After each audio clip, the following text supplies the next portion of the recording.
All right. Okay, so now we're on recording, so I will start out and just go over again. Good evening, everybody, and it's so fun to see the people that are here, and for anybody that's not here, we will have a recording somewhere, and I'll let you guys know where that is, and you can get a hold of Laura and bug her, and then she'll beg me to post it and all that kind of stuff that she does, so we'll go from there. But I think it's really fun, when I have a clinic and then to touch base with people after a little bit of time for them to practice some things and see what kind of results they get, and then see what kind of questions come up, because that really helps me along the way to know, am I teaching things correctly? Do I need to change a little bit of what I'm doing to make things clearer? So I'll get that kind of feedback from you guys tonight, and we'll go from there. So I don't know, we got a little bit from Lauren about what's going on with her barriers and the donkeys and the horses. So I'll let you go, since not everybody heard, and this will be on recording now. You can just tell briefly again what's happened with the donkeys that you're working with, and then with your own horses. So that would be really cool to hear. All right. So basically, I do farrier work as well, and there are some people, and I guess they got my name from someone that they knew their farrier had been injured, and they needed someone to come out and trim their 4 miniature donkeys. And I got warned in advance that how absolutely horrible they were, and like one of them is usually okay, but the other ones, like, just be ready because they're going to be kicking and rearing and doing all kinds of stuff. And so I was like, all right, so not going to go in with that attitude, and I'm just going to get into neutral, think about what we're going to do and how it's, they're going to behave and everything. And I went in, and, they pulled their feet away a little bit, but for the most part, they were really, really well behaved. And the owners were just like, what did you do? What, what did you do to make this happen? And so, I'm actually now their regular farrier. I've been back a couple of times, and every time it's gone really smoothly and even better than the last. And they've just basically were like, what are you doing to make this happen? I was like, look, everybody just stay calm. It's going to be okay. And then we go in, and they do really well. So yeah, it was really, really cool. I've definitely been practicing being a neutral because 2 of my horses are big fans of neutral. And so being able to just go into that state and stay in that state, I think really helps. And yeah, it was just really cool with these donkeys that I've never met, never interacted with, got told how terrible they were, or at least difficult. And they were just really good. Good. So awesome. So I have a question for you, and maybe this helps other people. Was it hard for you to find the neutral and then now be able to stay in it? Or does it feel like it took some practice? Kind of describe your journey into finding neutral and keeping it. So when we originally did the clinic, neutral was kind of hard for me to find at first. Like, we did safety and comfort first, and that was pretty easy to find. And then going into neutral was definitely harder. And so, like I said, because 2 of my horses seem to like it a lot, I definitely practice it every day with my one mare, because I have to feed her separately. And so I interact with her, and I just try to go straight into it. And that helped a lot. Just doing that every day. I do it 3 times a day. And so it was a lot of practice, but now it's made it a lot easier. Okay. Yeah, and I think it's encouraging when you say that for other people that are, some people really struggle with staying in that space, and I often tell them it's just training your brain, and it gets easier over time until finally it's just like, oh, that's natural. I can stay there for quite a while, and it's not an effort, and I don't get tired. So tell me just a little bit about what changes you see in your horse when you get to neutral. What would be some things you observe in your horses? So the main thing, especially with my mare, so she is kind of like Maggie for anyone who was at the clinic.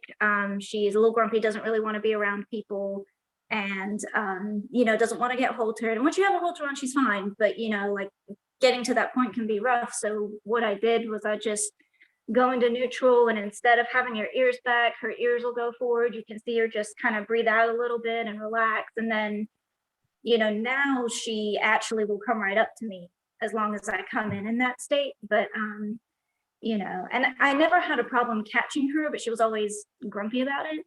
And, you know, so now it's like, I don't even have to walk up to her. She'll walk over to me and, you know, she seems comfortable with being with me. And that's the big change is she looks much more comfortable than instead of just being like annoyed that I'm there. So Well, that's really nice. And I always think that this work is part of what I'm trying to help people with is that when you begin to make the horse feel good about themselves when they're in your company or whatever, and it doesn't have to be that you're saying anything clearly because you're just in the neutral space, that they seek you out because it's like you make them feel good in their body and their mind.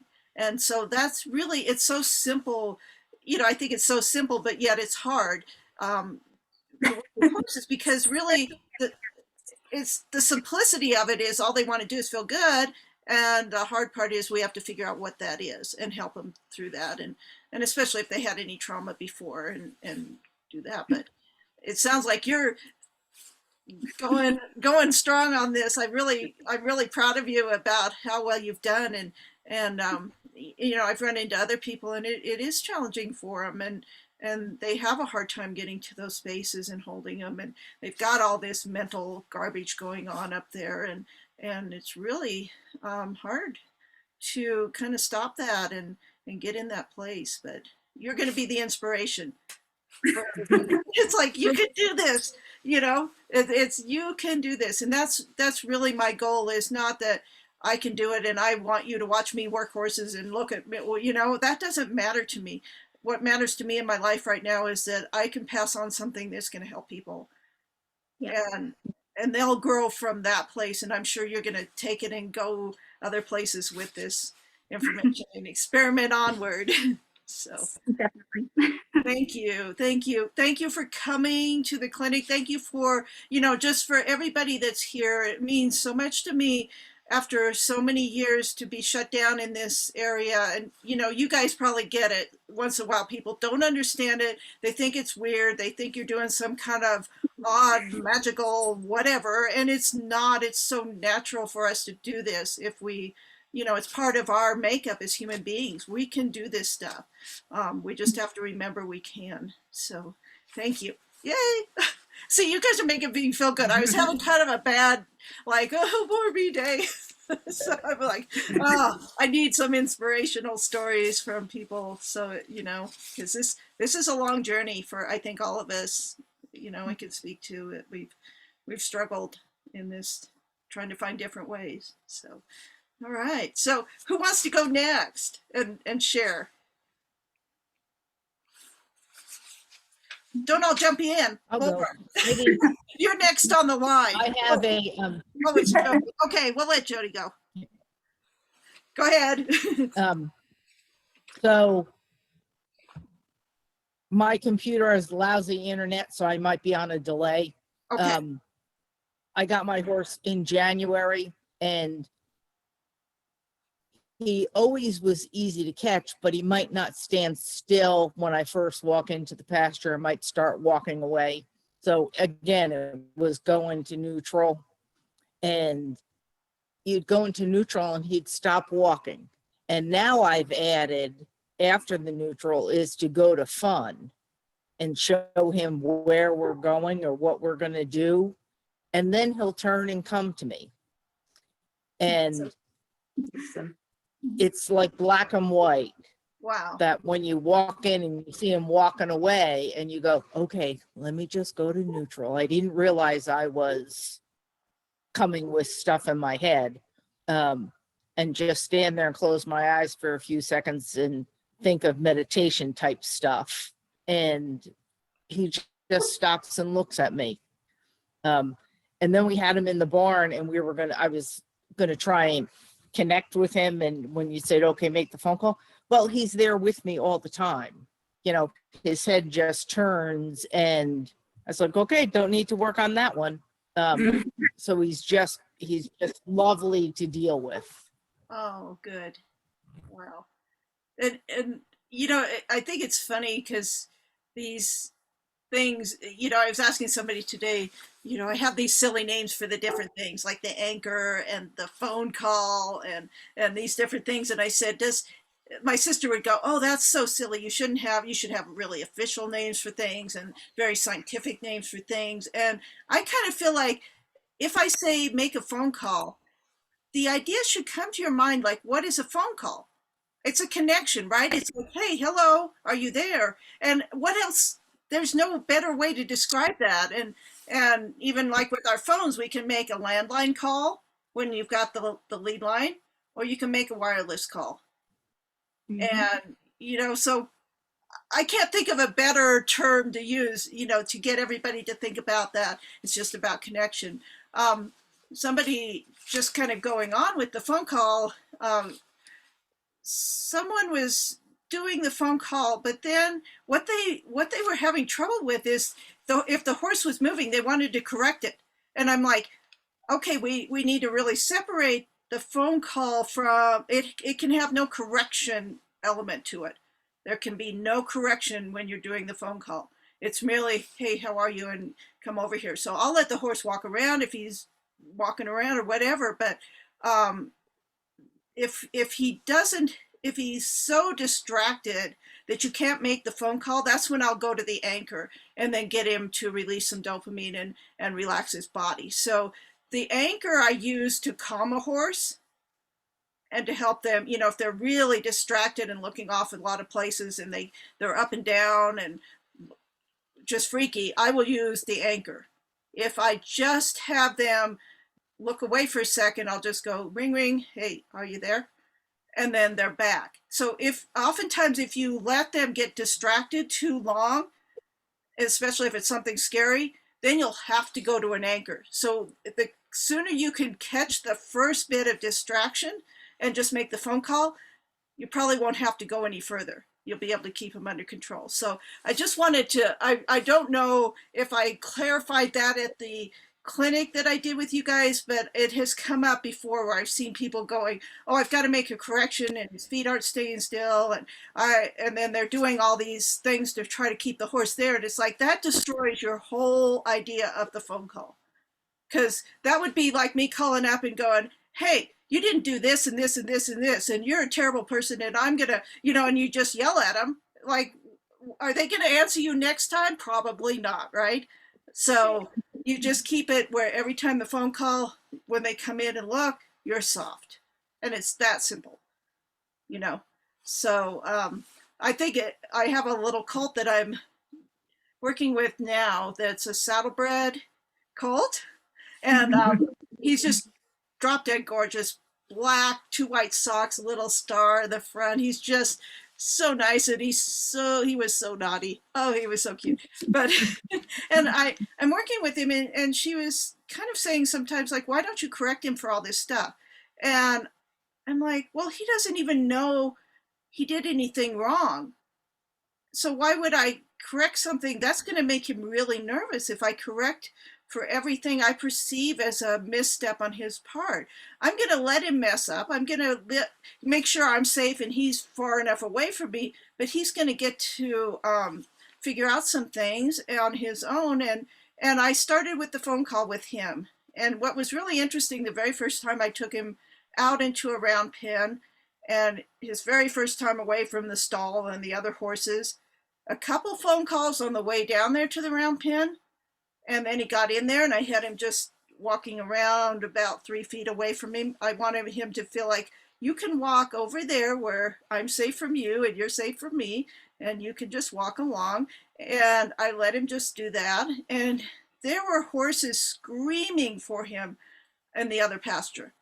They're running back and forth and they're just out of control. There's a big flock of turkeys that took off, boom, and they're like, and it's really windy.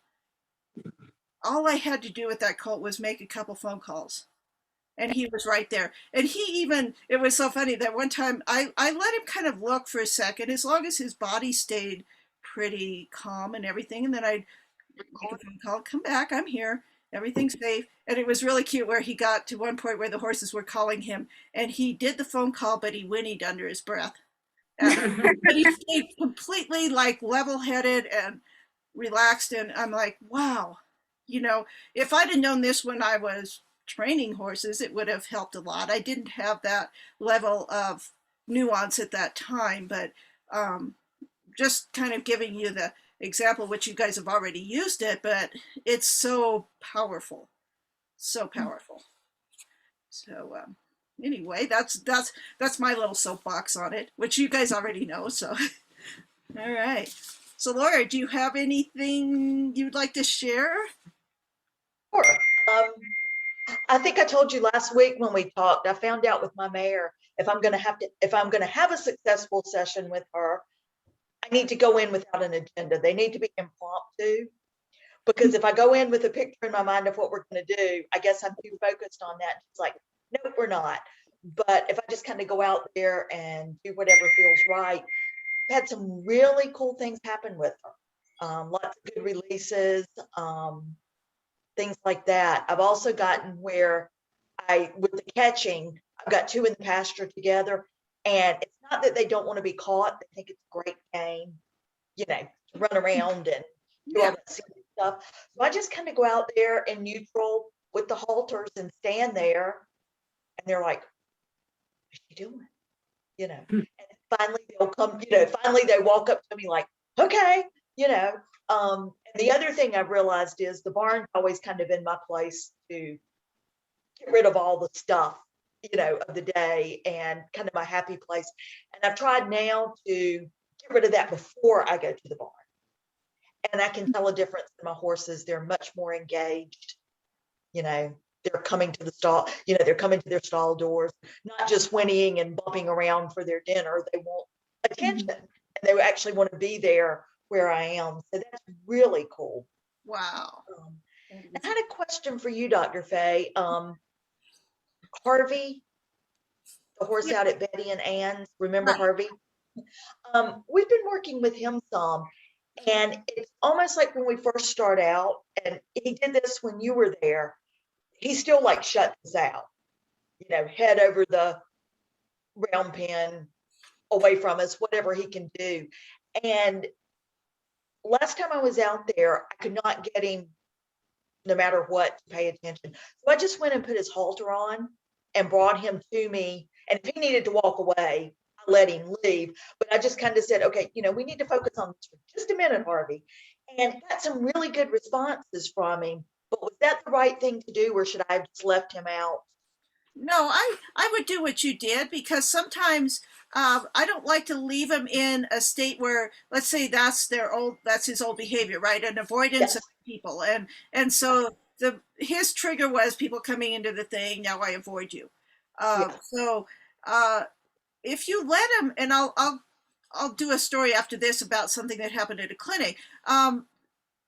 If you leave them in that place, they're going to create that neural connection again. They're going to strengthen that one for, okay, the avoidance behavior, it just gets triggered. Now I'm back in it, blah, blah, blah. If the less time you can leave him in that place, the better. Okay. So you did perfect. Okay. Like, go and get him and then start again. Because with him, it's going to be a lot of reprogramming. Yes. He was out there just going, la, la, la, la, la. Right. And you could do and that forever.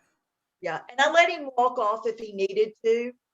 But after I went and got him and said, we need to be here, then he was much more responsive to us. Yeah. So do you feel like you're making progress with him, or he was a tough case? Yeah, it's little baby steps.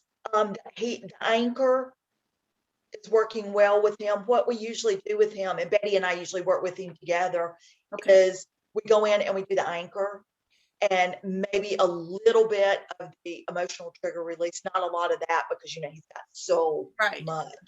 But Betty has said several times when she's been leading him and she felt like he was getting ready to bolt, she's been able to put her hand on him and he's come back down. So yes, I think there's progress, but still a lot there.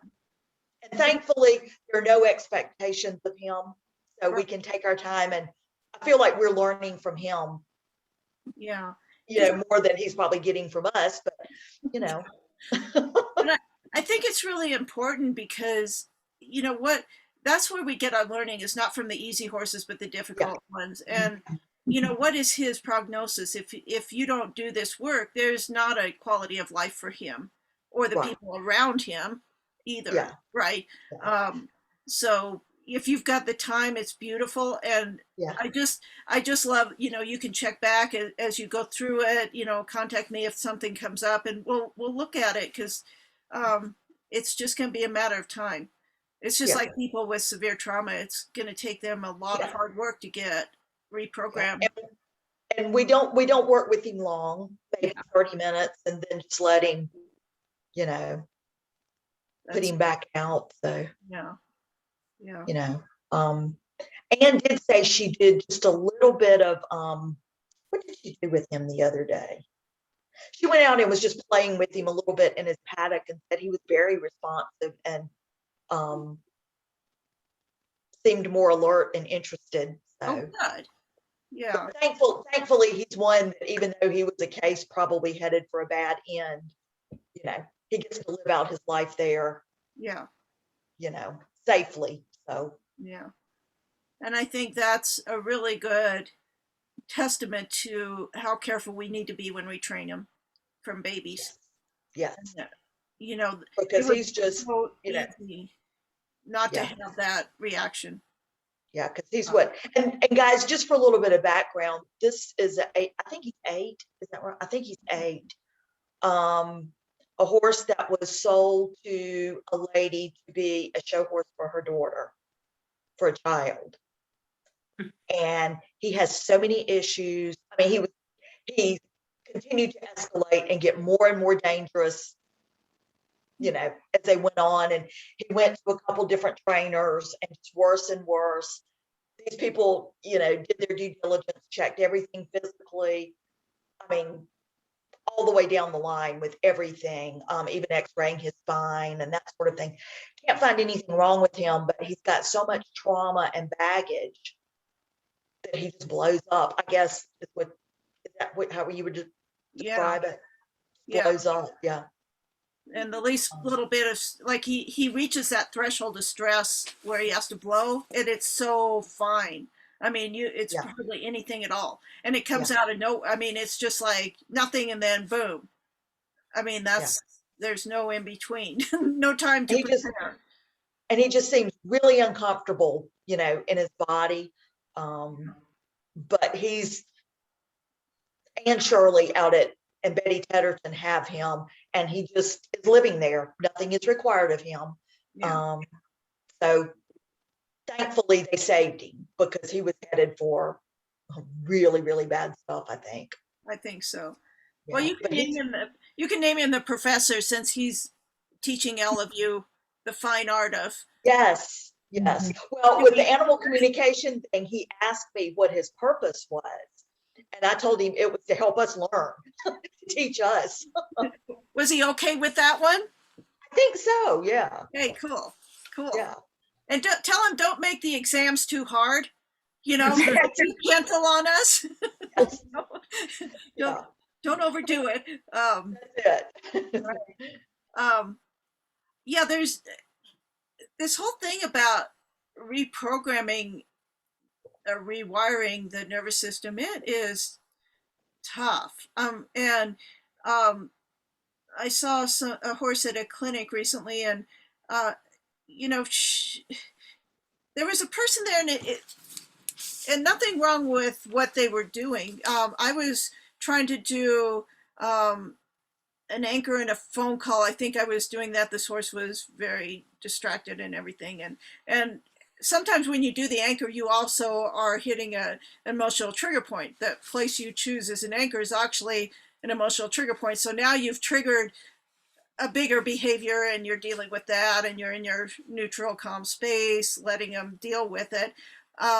What I realize is that if people are watching, they get really uncomfortable watching that. They don't want to see the horse in distress. And this person kept saying, but what you're doing is making the horse worse. And I said, it looks like it right now. It looks horrible right now. But if I continue on, it will subside. But but they wanted to come and take the horse away. And what they wanted from the horse was for her feet not to move and to have the illusion of calmness because the feet weren't moving.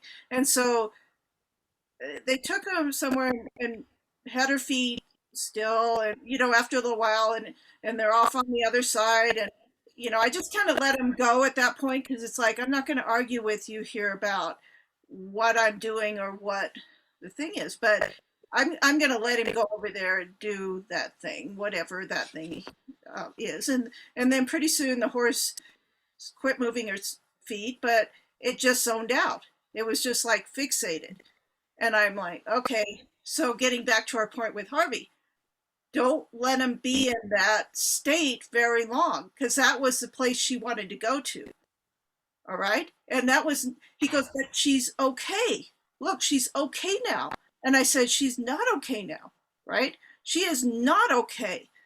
If you use something that other than your eyes to evaluate this, she has exited her body.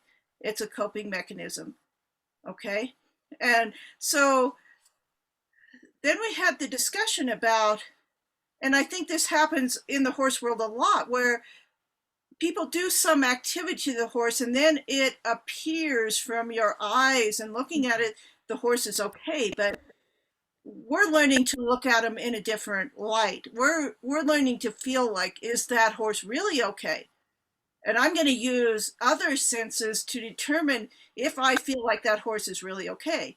And like you, Laura, you have lots of abilities of other senses, right? And I mean, Some days. everybody here, and it's like putting your focus on, okay, are my eyes deceiving me? And what I explained to him afterwards is that, yeah, I may see something, but my go-to place is, what do I feel? That is my first indication of the truth of what my eyes are seeing. Okay, and if those two don't align, I'm going to be sitting there thinking about what makes me not feel right about this, and be okay with that. Like I said, it's so hard when people aren't looking for the nuances of what constitute a horse that's okay. What would be indicators to the horse is okay? And we're taught certain things in the other horsemanship we've been through. It's like, oh, sure, he's okay. His feet are not moving. But when he was with you, his feet were moving and he looked agitated, and that was not okay. And I'm like, well, that's how you transition to okay. Because, just like anybody going through trauma, if you just suppress it, you're going to live with it the rest of your life. It's got to express at some point, and you've got to deal with it when it comes to the surface. And we're trying to keep Harvey where it's like, doesn't go to like, he can express some of it, but in a really little bits at a time, right? Yeah, not explode. Yeah. So, over time, he'll start to be able to let go of more and more. But it was just a good illustration. And even for me to go, oh my gosh, I've got to go when I do a clinic and say, here's how we're going to evaluate an animal, in a different way than we've been taught. But I think, you guys all did it and got to experience a lot of that, so you're already on board. But, if you go out and you're talking to other people and they're saying, but it's okay, look, it's okay. Look, this horse, I ran him in the round pen for a long time, and look, he came to me. That was good, he connected to me. And I'm like, well, that's a contrived artificial connection. Did he really connect to you? Do you feel it in your soul? See, I'm looking for and I explained to this person, it's like, I'm looking for a different level of connection than most people might look for. They might think, oh, that person's standing next to me, we're connected, right? No, we're not. We're standing next to each other. They're not running away, but we're not connected. And I think that's part of this. And what you're getting, Lauren, when you do that work, is that you're truly connecting with those donkeys that are there. You're telling them, I'm connected to you. And they go, oh, I feel good about that. If you just went in and said, hey, I'm just here, I'm the farrier, and I do this with your foot, and the donkey goes, well, so what?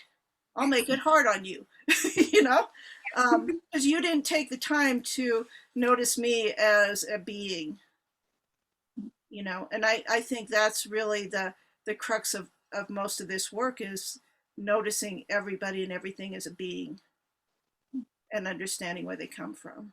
So that's kind of my soapbox again. I've been on lots of soapboxes. I think you know I run through these same things. Like I'm frustrated because I think, oh, I didn't explain it to people like what this meant. But then how would they know, right? How would they know there's another level of connection unless they've ever experienced it, right? So you know that's all I can say is like we hopefully give people a different experience, and then they can go and say, oh, I get it. So I had a oh, go ahead. I have one more question. Yes. I have been doing just a little bit, just a very little bit. Rachel has shown me some of the Masterson work, and I know with that you're looking for the physical releases as opposed to the emotional. Is it okay to set the intent that you are looking for both, or should you keep them completely separate? So here's how I would do it. It's really about your intention when you go in there. Like if I'm going to go in and I want to see a physical thing, I'm going to ask for physical information. Okay. That'd be my intention. And the other factor is like sometimes with Masterson, you'll actually have hands on the horse. I'm saying when you have the hands on, you're probably mostly looking at physical once you've gone. So I'm going to separate it by two ways. I'm going to say, I'm going to go in with the intention of looking for your emotional triggers or trauma. And I'm going to do it from a distance. And that way my hand is not deceived. Because it's going to be very clear if if you get a reaction and you're 10, 20 feet away, that's an emotional trigger or trauma. Okay. Right?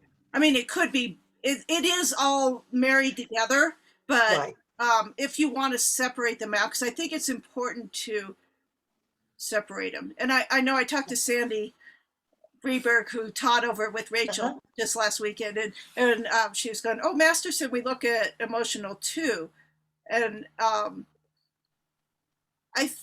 think they do address it. It's just that my focus is more on just that specific thing because I'm trying to release any emotional charge on a part wherever that trauma or emotion got trapped in the body. I'm going to look to get that energy moving in that spot so that then the physical will work better, you know, and it will hold. So it will go back to that spot.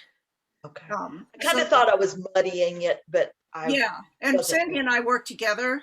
We did it in the California clinic. It was really fun. So we kind of piggyback and do some different things. And so it's very complementary work. And there's no reason you can't do both. Yeah. At the same time. So that was a good question because I think that comes up for a lot of people.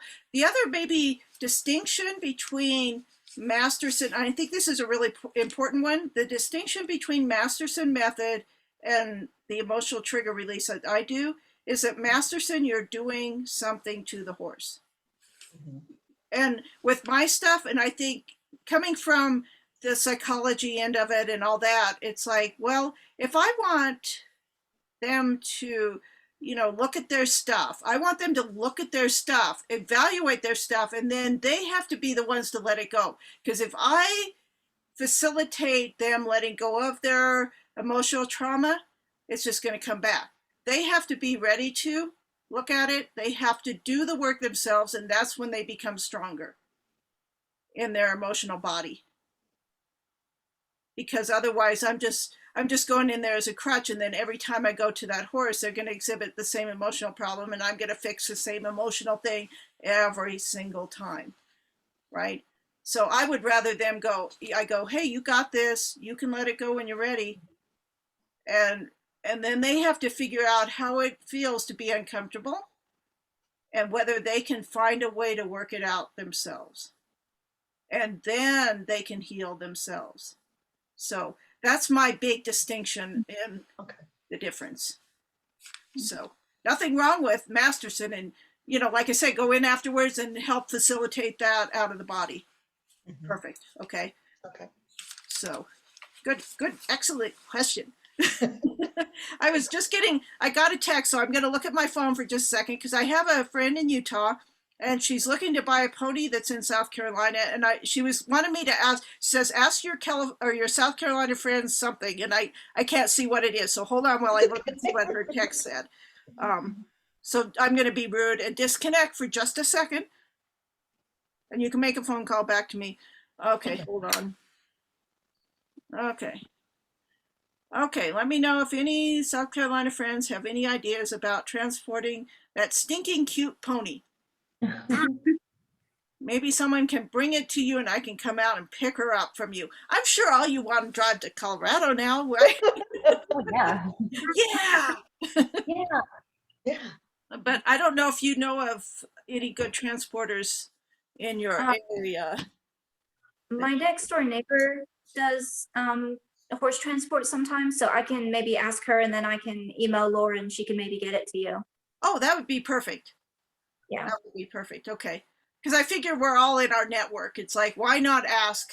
Yeah, It was so funny today because she said, oh, my South Carolina pony that I'm looking at. I was like, what? I'm talking to South Carolina people today. So I think that was kind of fun. So Cool. good. I'll let her know that we're on it and see if anybody has any suggestions here from your end. So Yeah, that's Michelle. We've got a couple of people that we know that either were in transport or have used transport, so we'll check with them. okay, perfect. Yeah, it is a pretty. She showed me pictures of it. It's pretty stinking cute. Yes, it is. So, That's the thing. yeah. I don't even know what time we got here. Oh, we're nearing an hour. So, is there any other pressing things that you want to know, or big questions or comments or anything? So when are you coming back? Yeah. I don't know. When am I coming back?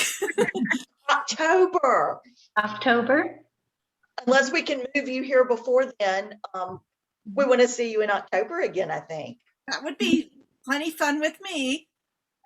You guys were like, I tell other people, I had a really cool Nebraska trip, and then South Carolina was so fun, and it was such a good experience, and I got to see all your, I only went to towns or cities in your state that start with C, so I reserved it to just that way: Charleston, Camden, Columbia. It's like, okay, I can't go anywhere but C places.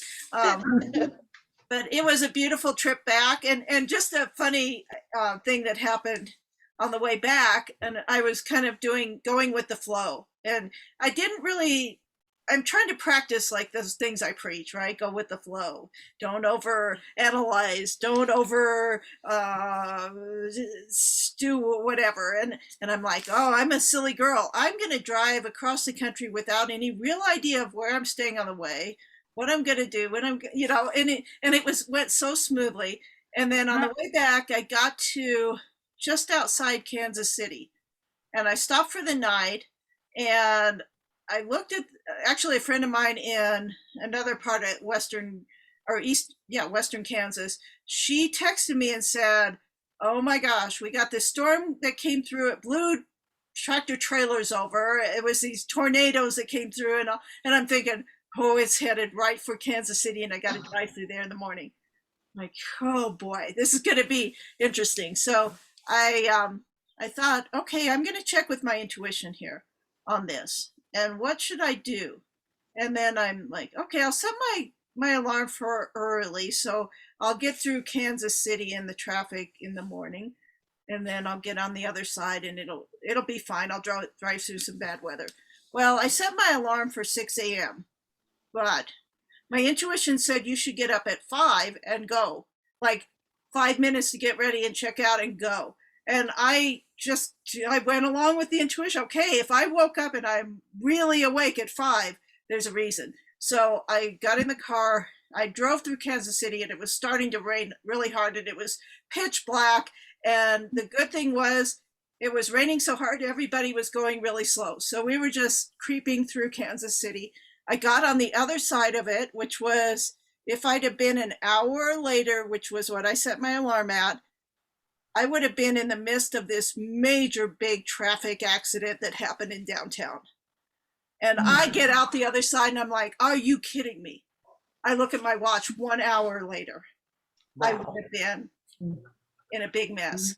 And so I think it's just that whole feeling of, can we go with the flow and can we train ourselves to trust? And just, it's just making my life so much easier. Although sometimes people go, you're going to the flow too much now, and we're on a schedule and get those books done and do all this, and it's like, in their right time they'll be done, whatever. Right. But yeah, I think our horses love us when we're in the flow, and that's the neutral. Because I told people, it's like, if you drove a standard car, you had the neutral, and the neutral's that place where everything flows, and you can go to any gear you want at any time. So that's why I love the flow. But anyway, I'm gonna try to put together some things this year, like cohorts that we get together and I teach certain parts of the book, or we do more like, I teach some different things, and we have some horse demo things within the cohort. So I'll let you guys know, and if anybody's interested, you can hop on. Hopefully I make them financially like good enough that I don't want to charge people so much that they can't afford to do things, because I think it's important this information gets out to people, but I need to eat, so I charge something. But I love the idea of like what we're doing tonight, where we have interaction and that we get to speak and everybody gets to say something other than me just putting something online and you guys go watch it and and I don't know what you feel like about that, but this is part of my passion, is to connect with people in a real way. So I think what were you going to say, Lauren? Oh, I said, I like it. I appreciate it. Okay, good. And I think, as I was saying, it's like, I don't know how to teach this. I don't know that, there's some people that do it, but I think there's just not a real blueprint for how we do this. And we'll all just go through it together. And I think we're going to find some wonderful things. Going with the flow again. I'm gonna go with the flow on this one. Oh, look who came. Oh, hi. Pretty kitty. And, I will say, Dr. Frey, I still haven't gotten this to work with my chickens yet. the what? I still have not gotten this to work with my chickens yet. Oh, well, I'm gonna have Everybody else it works with. I've tried it with dogs, cats, the goats. It works. The chickens, Well, what's up with the chickens? I don't know. I got, these little bitties and I raised them, but from the day I got them, it's like they're terrified of me. Now they're in the coop. I feed them every day. I take them free. I go to the door. They all go to the other end. Oh no. So I've tried your approach. I've tried Reiki. I've tried sitting and meditating with them, and they're still like, no. Uh-oh. We better have a talk with them. Oh, that reminds me of my story I was going to tell you about the people thing. We'll just cross off chickens from the list. So if we have any chicken people that's like, don't come here because it's not going to help you. I'll figure it out. Yeah. So here's this, at the last clinic I went to, I was staying with a lady, and I've worked with her before, and there's some things going on in her life where there's her husband got diagnosed with cancer, and they're pretty, as you can imagine, you get really upset about that, and there's a lot of things going on, and so I did some connection with her husband's energy in a remote session. I'm like, I don't do the people very often, but we'll give it a shot. Okay. And so I did some things with her, and she didn't share this until like maybe that was a month ago, when I got to the clinic, and she goes, "Well, I have to share this with you because this is real data about what happened after the session and before." So before the session, she's got this sleep app on her phone or whatever. So it monitors the quality of her sleep at night, and it gives you a percentage of your sleep quality. And she said, "Well, before I did the session with you, my sleep quality was and his were in the 50s, like 57%, but whatever." She goes, "The night after we did it, it was 90%. Now that's a significant change in sleep quality."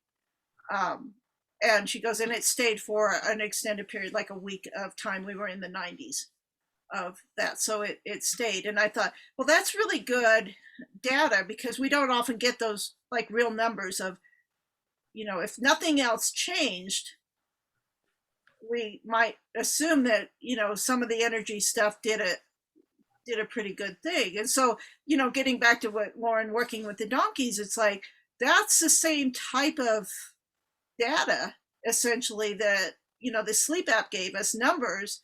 You're getting physical manifestations of a more relaxed thing. So I think it's really important to kind of keep track of some of these things, and as it goes along, and go, well, there's not a chance that why would it change by that significant? I thought she was going to tell me we went up to 70%, but when you jump by that percentage point, it's pretty significant.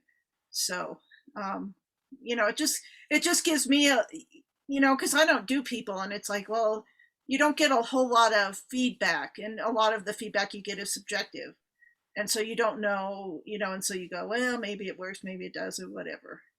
But now we got numbers, so I think it helps us all kind of go, yeah, we're on the right track, right? So, all right.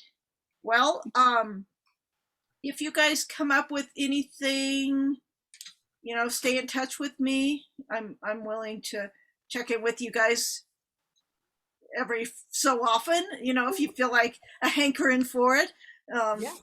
And that would be good because I like to stay in touch now, with people that have done the clinics, and so I can know, again, am I on the right track, or am I teaching you guys something that's not at all useful, and I'll rethink it, So this is awesome.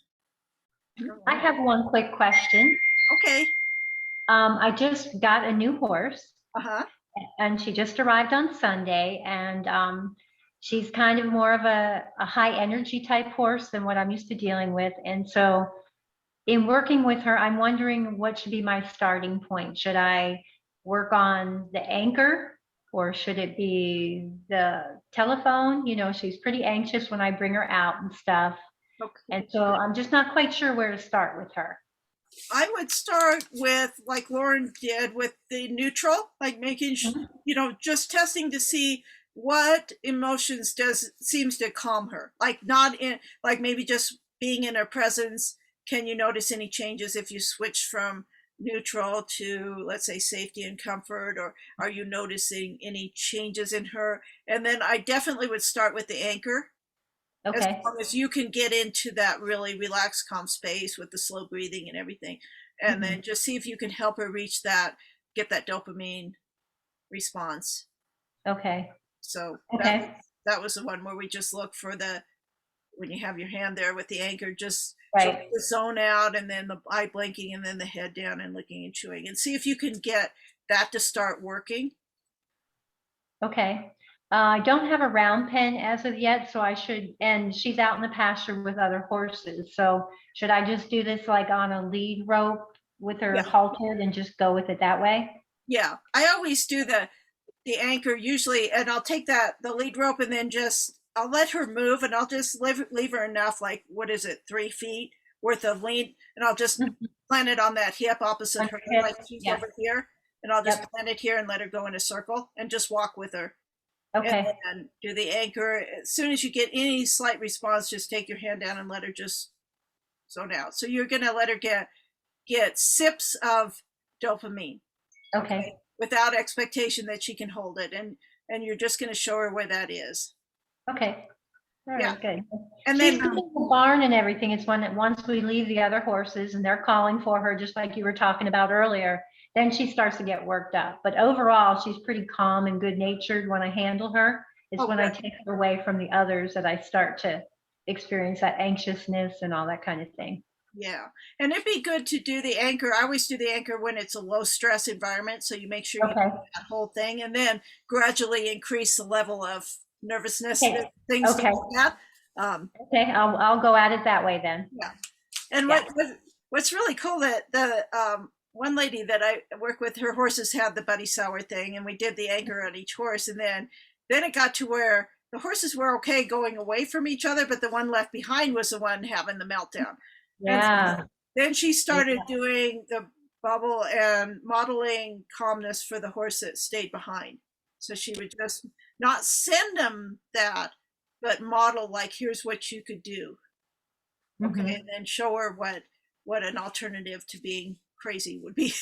So, you know, and that she says that has worked really well. So I'm like, great. Good to know.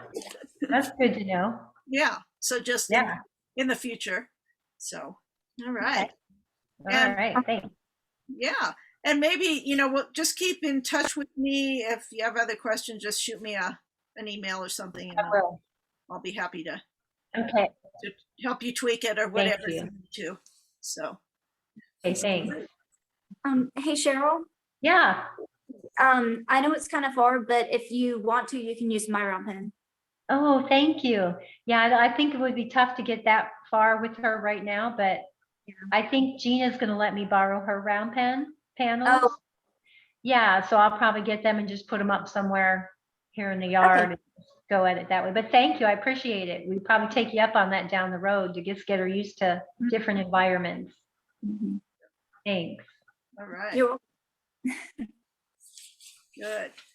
Well, what a pleasure. I mean, how fun to see you guys again. then I won't forget you in my mind. It gets Right. yeah. Thank it's all you. back. Mhm. Yeah. So this is great. Again, if you have any questions, get in touch with me. And if you want to do this again sometime, I guess we'll let Laura. Was it hard to coordinate this, Laura? Okay, I'll let Laura, like one person, coordinate it, and then she. We'll can, try to plan ahead, a little further ahead next time. Oh well. December came way too fast for me. Yeah, I know. Well, life Yeah. is going too fast now anyway. So everything is like, gosh, just Yeah. trying to stay ahead of things, but Yeah. it'll be fine. But I just have a question. Do you guys mind if other people see this, or do you have any? Because I think it might be informative for people to hear other people's experiences sometimes. But I don't want to, go over, if you guys don't feel comfortable, I won't do it for sure. I don't feel pressured or anything, but I'm I don't have a problem with it. Yep, it's okay with me. okay. All right. Sounds Fine with me. okay. Well, I will work in the next, I don't know if I'll get over to my office tomorrow, but I'll try to get this uploaded by Sunday, hopefully, so that you guys can go back and have it available to listen to if you need to. So this will be good. All right. Well, you guys all, I'm just going to stop my recording, pause and stop.